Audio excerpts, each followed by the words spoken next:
All right, so I am going to start a series of videos here in which I'm going to be modeling sleep. I used to study sleep, and it's kind of an interesting problem to think about.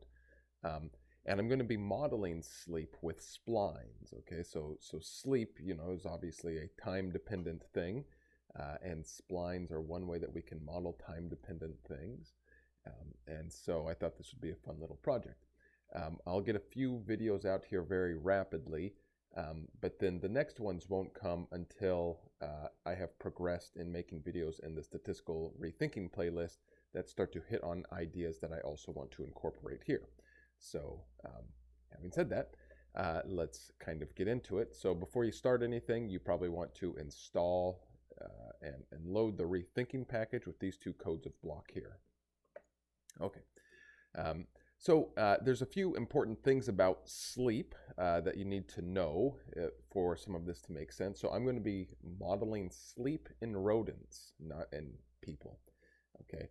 So in a lab setting, rodents are usually living in a light-controlled chamber where the lights are on for 12 hours and then they turn off for 12 hours and back and forth. And so they have a dark phase and a light phase of equal lengths, typically. Now about sleep, so there's two different vigilance states, obviously, wake and sleep. And then sleep has two other types, right? There's rapid eye movement sleep, or abbreviated REMS, as well as non-REMS, non-rapid eye movement sleep, or non-REMS, okay? So non-REMS usually makes up the bulk of sleep, 80 to 90% in rodents, and REM sleep makes up the remainder of that, okay? Now, sleep is a rhythmic thing, right? Like we humans, we sleep at night typically and not during the day.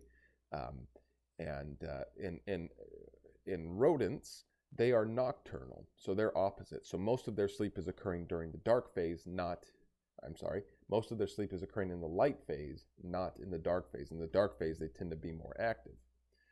But in a lab setting, they're actually always prone to sleeping. It's not like they have much else to do. And so even during their active period, they are accumulating some sleep. Okay. And then finally, REM sleep is, like I said, it's not as prevalent as non-REM sleep. But when it does start to occur, it usually tends to start occurring towards the end of either the dark phase or the light phase. You don't see much of it at the very beginning of either phase. Okay, so that's all.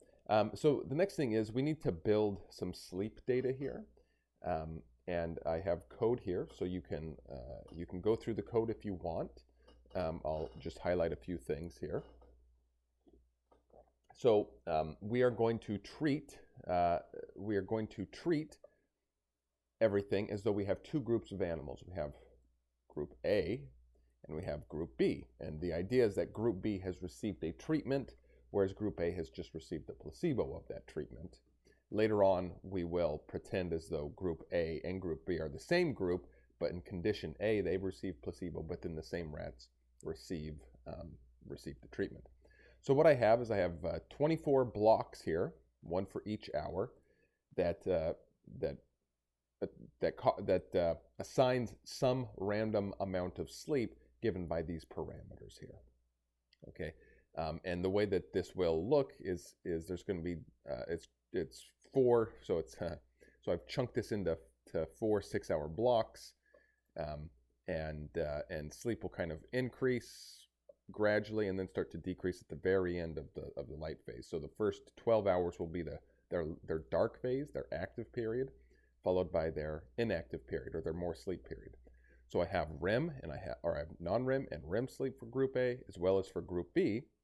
And group B differs in that not only do they have similar sleep to the group A, but now they also have some effect occurring due to the treatment, right? So the second term here is the increased sleep that they are experiencing due to treatment. Okay. All right.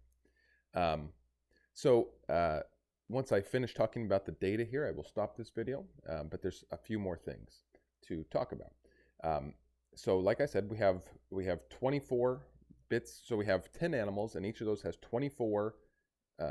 We have 2 groups, each group with 10 animals, and each animal has 24 different values given to it for non-REM sleep, and another 24 for REM sleep. Okay, so when this stuff gets presented and thought about, it's discrete, right? So in hour 1, there was this much sleep. In hour 2, there was this much sleep between the 2 groups. This is averages. And in group 3, there was this much sleep between the 2 groups. Okay? And that's fine.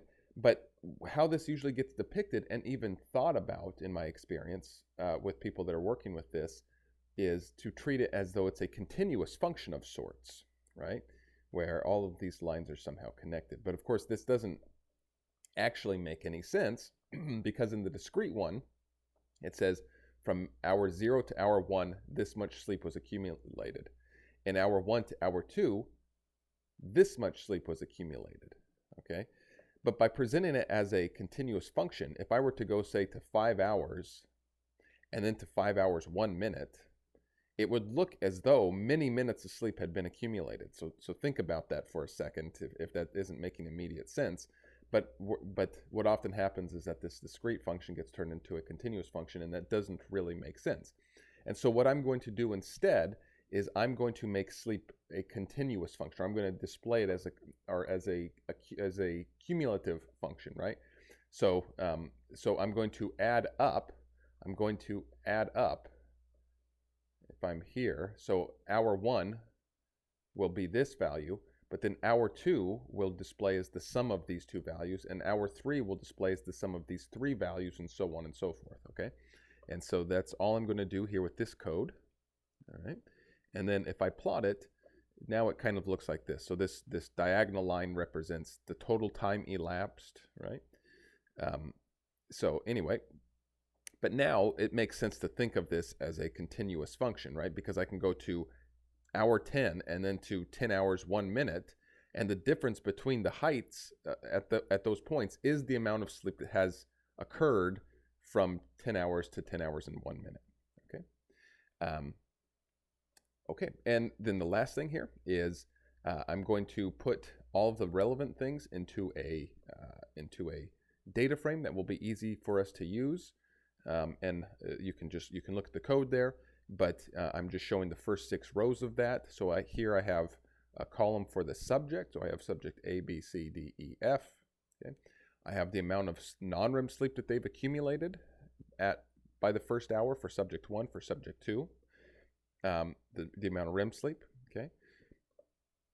I have the total amount of previous sleep. That's not going to be important yet. The group or treatment. Okay, so A is going to be placebo, B is going to be the treated. Okay, the block, which is the hour 1, hour 2, all the way to hour 24. Whether or not they receive treatment, here it's all false, and then the group B guys are true, as well as the minute that this particular recording is taking place. Okay, so I will stop it there, and then we'll pick up with model 1.